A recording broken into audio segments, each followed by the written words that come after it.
This is the 2020 M1 MacBook Pro. Announced and released in November 2020, this was one of the first devices alongside the MacBook Air and Mac Mini to receive Apple's very own M series chip, initially replacing the Intel chip and claiming to be a lot more powerful. Now it's almost been 3 years and Apple has upgraded to the M1 Pro and M1 Max chips. We already have the M2 processors in the Pro and Max variants, and there is a rumored M3 that is coming out soon. So how well does the M1 chip, which was released nearly 3 years ago, compare to now? This video will be a review of the 2-year-old MacBook and a small perspective of both long-term and short-term use.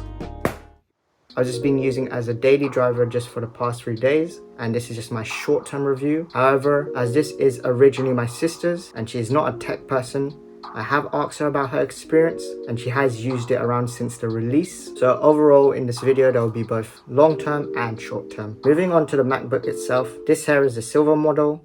However, it's available in the space gray option also, and it has a retina display of 500 nits brightness, so it gets quite bright, but a smaller screen size of 13.3 inches with a resolution of 1680 by 1050. This model does have a fingerprint sensor and has the touch bar, which some of the newer MacBook variants do not have. This device here is the standard base model with an 8-core CPU, 8GB RAM and 256GB of storage. The camera you get on this device is the standard 720p, so it's standard HD, and I would agree it's fine for most conference calls and some quick selfies. It has 2 Thunderbolt 3 ports for connectivity and also contains a headphone jack. However, one of the lightning ports that I used for is actually for the MacBook to charge, so that only leaves you with 1 Thunderbolt port, which isn't the best.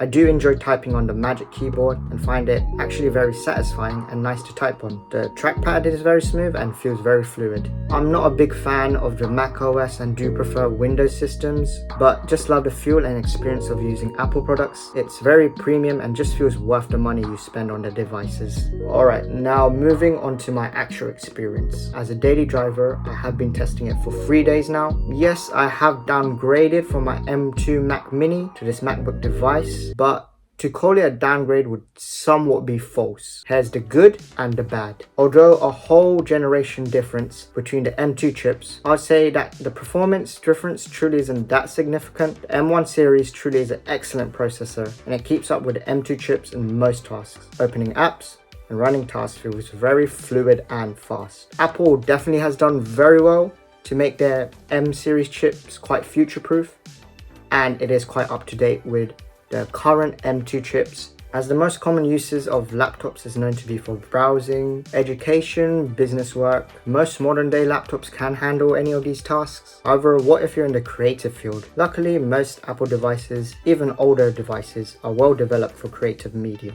This M1 MacBook has amazing processing speeds and will literally process photos, videos and graphics in only a few minutes. If you were originally planning to make the jump from the M1 series chip to upgrading to an M2 series chip, I personally wouldn't recommend it, as the M series chips do really well. However, rather than a processor jump, I would recommend that you go for a higher RAM model. Even with 8GB, I do find it running well for most apps. However, if I'm running too many apps in the background, of course this tends to create some lag. Also, other issues include struggling to maybe process videos or photos, or sometimes even open apps if there's too many applications running in the background, which is quite a minor problem and quite resolvable. However, it can be quite annoying. For connectivity, you do have options to connect your external monitor to the laptop through the USB-C port and create a desktop-like setup with a transfer speed of 40 gigs per second. These ports can be used to transfer data or even be able to store an external SSD. It's really nice thing that most modern laptops can be used as a great hybrid device for at-home, desktop use, and alternatively as a portable device. You can carry and get work done on the go without needing to worry much about lack of performance. However, when it comes to using laptop to this extent, you will need some juice. So you are going to need your charger with you. You do also have the standard Apple 30 watts USB-C adapter to charge the device. But nowadays, when it comes to most MacBooks, the battery life can last extremely long, and majority of the time you will get past the need of not carrying the charger. However, this is a nearly 3-year-old device we're talking about. Time will do its thing, and now it has begun to degrade the battery. Just with old devices, after owning them for a very long time,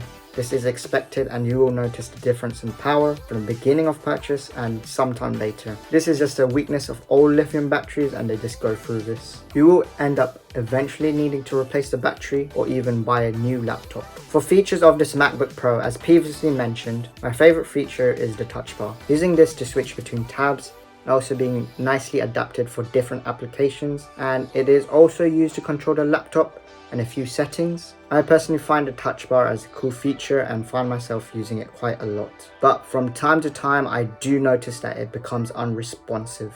This issue would occur randomly at times and would last for a different amount of durations. Sometimes just a few seconds to almost several minutes, and a few laptop system restarts to get it going again. My sister did also point out this issue, however, it wasn't a major issue for her and it barely does happen. But in my case, I would have this problem more frequently in just 5 days of using it compared to her in nearly 3 years. This may be due to me using it quite more compared to her and putting more strain on it. Also, another problem is that this MacBook tends to pop up with error messages of low running disk space from time to time. Therefore, again, I advise you, if you are someone who needs to store many files, has a big workflow of documents and projects, I urge you to get a higher storage model. This all does depend on your own needs, or you're just better off getting an external SSD at cheaper expense. Other features like the Touch ID, this MacBook has no trouble when scanning my finger and is very fast to this day. For overall practicality, although not light as the Air models, it weighs 3 pounds or 1.4